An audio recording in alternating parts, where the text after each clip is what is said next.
Good afternoon, ladies. This is our demo video for the Women's Investment Webinar 2025. So it means it's a pilot, and whatever you see and hear can be critiqued so that we improve the final product. So I start off as the moderator, and then I will show just a little briefing of how the speaker can then interact. Okay, starting now. Good afternoon, good evening, good morning, global citizens, and those of us joining us on replay. This is the Women's Investment Webinar, and I am your moderator, Minister Kim Stephen, who will be taking you through the paces this afternoon. We have an amazing panel of Minister Siobhan Corbyn joining us from Switzerland and Minister Ingrid Bristol joining us from the USA, and they are going to speak to you about investing, diversifying, and legacy. So we will first introduce Minister Siobhan Corbyn so that she can speak about the facts, her fate, and the follow-up. That is the question and answer segment that you, the audience, we hope will interact with. So now I'm Minister Siobhan. Thank you, Minister Kim Stephen, for that awesome introduction. And ladies, I hope that all of you viewing are already empowered because you have joined this live stream. I want to start off with some facts. 40% of South American startups include one female in the organization. 2.3% of global venture capital investments are funded by female-only led teams. And what is most important is that ethical investment, which is one new stream of investment, is not only focused on sustainability, meaning businesses that will last, but also businesses that have gender equity, meaning that they are women, they are youth, they are differently abled, and any other kind of population involved in investing. And so as I start my segment on diversifying your portfolio, I want to acknowledge some of the basic investment instruments that we are aware of.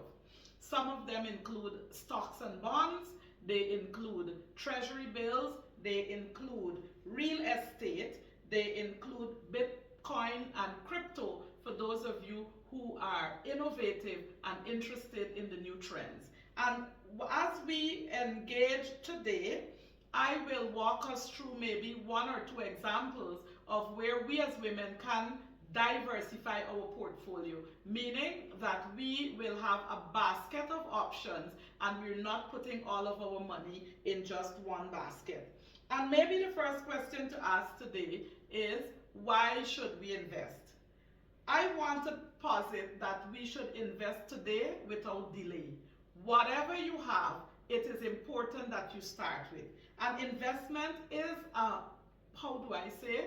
It's a mode of stewardship, because saving is kind of like letting the money rest, given interest rates are right now less than 1%. But when you invest, it means you're seeking not only to save, but to multiply that which God has given to you. And so I want to start off with two practical examples that we as women can use in the Guyana and Caribbean market. I do know that many of us who are in the diaspora, we do have the opportunity of logging on to our bank and immediately selecting a portfolio of stocks and bonds, and we can start with investments as low as 50 Swiss francs in my case, or 50 US dollars in the case of those living and working in the US, Canada, and further afield. But when we come to the Guyana market, it becomes a bit challenging for us to go into the bank and look for stocks and bonds. In most cases, the government offers treasury bills, which are low interest, but very secure investments. And we find that the commercial banks often grab those up, not in a negative way, but simply because they're also seeking to diversify the portfolio of assets that they're managing on behalf of the nations and the persons banking with them. So what are two practical examples that we as ladies can connect with? You did hear me talk about startups, and so I want to posit that there are many ladies out there with a business idea, that could be converted if they had sufficient investment and capital. So we as women have an opportunity, just like we had the concept of the box hand, where you could have 12 persons coming together, putting a fixed amount of money each month, and then getting a payout. I dare say that we can come together in a startup and we can back a woman who has a vision to launch her interior design business, someone who has the vision to launch her tourism business, or someone who has the vision to convert a portion of her home to a bed and breakfast, but needs that initial capital to just do the redecorating, to ensure that she adds all the amenities like air condition, like hot and cold water, having all the little amenities that you would have in a bed and breakfast for a guest to have a memorable experience. So those are some ways in which women can come together. That lady who wants to convert her home can say that I have a budget of 1 million or 1.5 million Guyana dollars, and then we can have ladies saying I want to pledge 100,000, I want to pledge 200,000.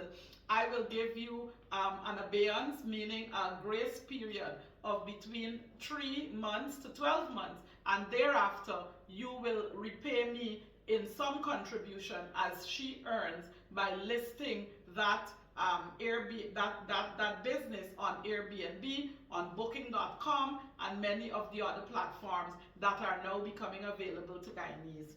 Then there's the other example of real estate. And here I want to even posit some of the profitability options that you have. Let's say you have a property that you'd like to invest in of 50 million Guyana dollars. Yes, I'm going with big numbers because we need to be comfortable with them.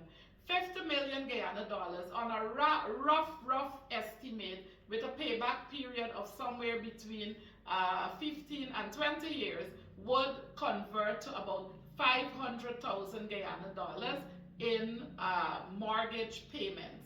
But a property of 50 million Guyana dollars could actually allow you to create apartment buildings that could give you occupancy of maybe 6 to 8 units.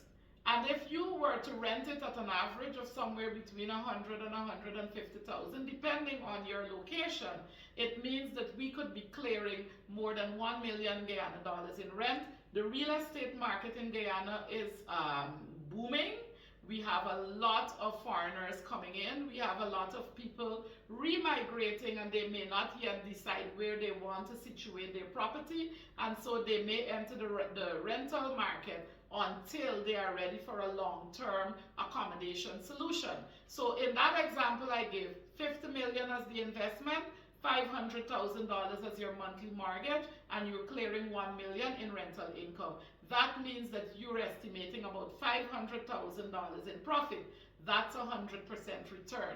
If we are being conservative and we say that we would earn rent at about $750,000, then you're still looking at a $250,000 profit over your $500,000 mortgage per month, and you're still looking at a 50% return on your investment.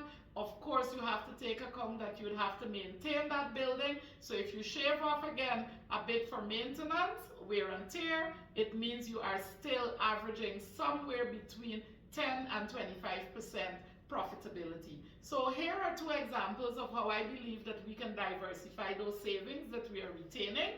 And in many cases, we can come together as women's ministries, not only to dissect the Word of God, but dissect how the Word of God has challenged us to be stewards in God's kingdom.